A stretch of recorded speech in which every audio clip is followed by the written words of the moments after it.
From the television studios of the Jack J. Valenti School of Communication at the University of Houston, welcome to the Discovery section of Graffiti, the electronic newsletter of the College of Liberal Arts and Social Sciences.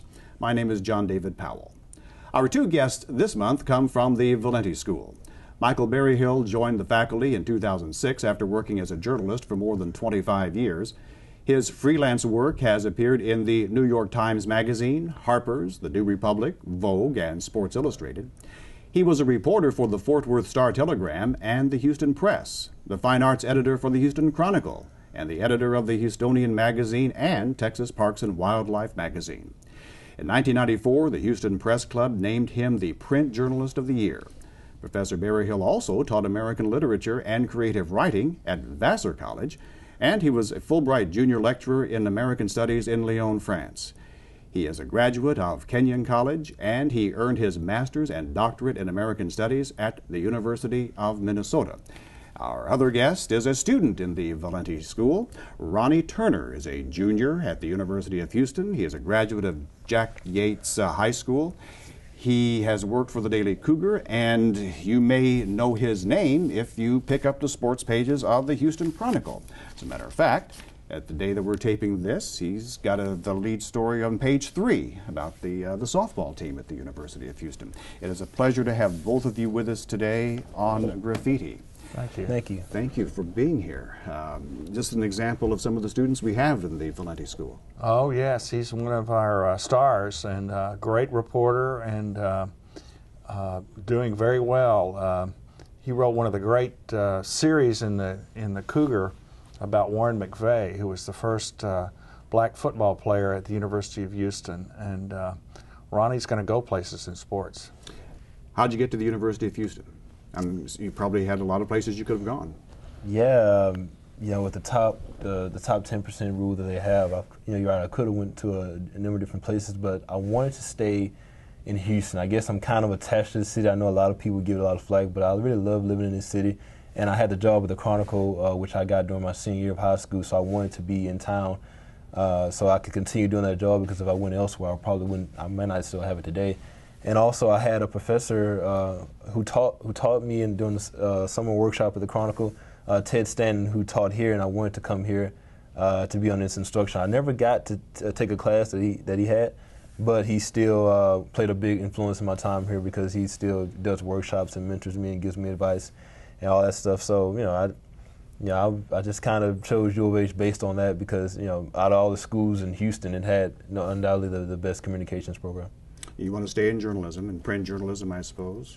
Yes, sir. But the thing is, I want to branch out into other things as well. I want to do some radio. I've gotten interested in doing some, video stuff, stand-up.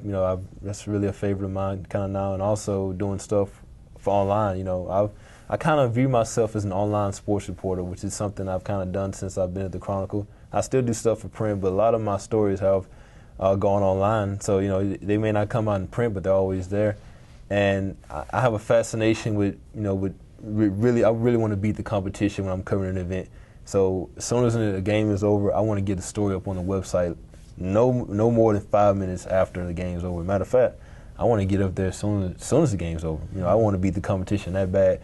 So I kind of put that label on myself. But there's a lot of different things that I want to do, and also I want to be a sports historian as well, which is, I've always been a big history buff, and that's an interest that's been renewed these past 3 years at the university. So yeah, there's a lot of different ways I want to go with it, but print will be the primary one. You did the story on the UH softball team, which is having a heck of a year this year. It's unbelievable, because it's softball, it doesn't get a ton of coverage. That might be the first story I think so. that they've had in the Chronicle. At least of this length. Yeah, at least of that. You're right. And they're one of the best teams on campus. And the thing is, it's not that old. It's only 8 years old, and it was started in 2001. And the coach, Kyla Hollis, is the only coach the program has ever had. And they've kind of taken off in such a short little time. They had a losing season the first season, but 7 straight winning seasons since. They've won back-to-back Conference USA championships. They will be going to their 3rd regional, and if they win this weekend's tournament, they will probably host a regional for the first time in school history. And it's just been. I think they're ranked 8th in the nation. I think it's 9th, but they're in the top. They are in the top 10 though, and they have one of the best pitchers in the area, if not the nation, Angel Shamlin, who I believe is 30-2 with a 0.55 ERA, which is the lowest in conference.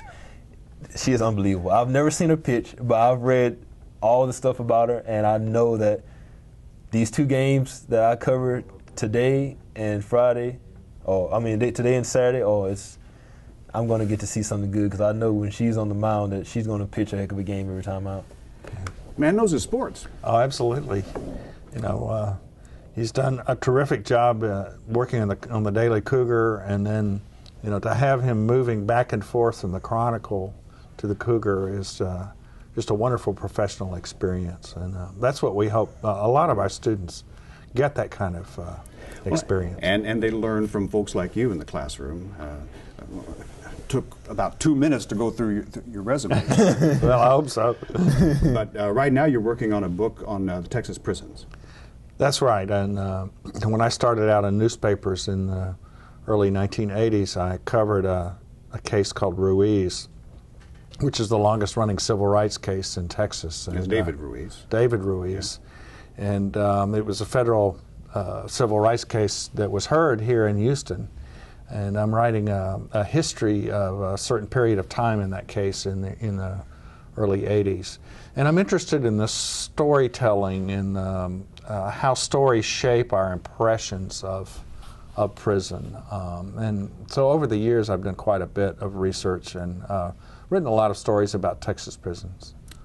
Any changes in the last 20 years in Texas prisons? The conditions there? Prisons, a friend of mine who's a lawyer who deals with the prisons a lot says prisons are like a marshmallow. You punch your fist into them and you think you've changed them, but you pull your fist out and it just sort of morphs into something else. Sure.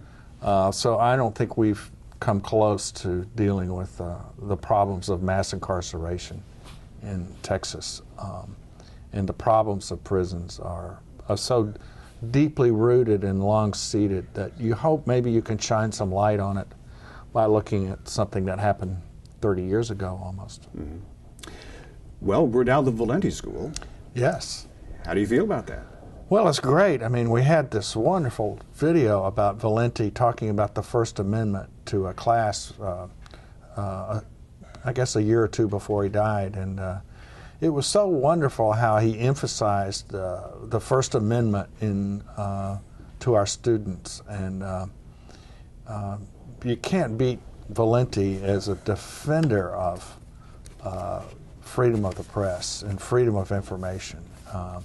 You know, and he changed the motion picture code and told the filmmakers, he let them out of jail, you know, that they were going to be freed of the Hays Code and they were free to make any film they wanted.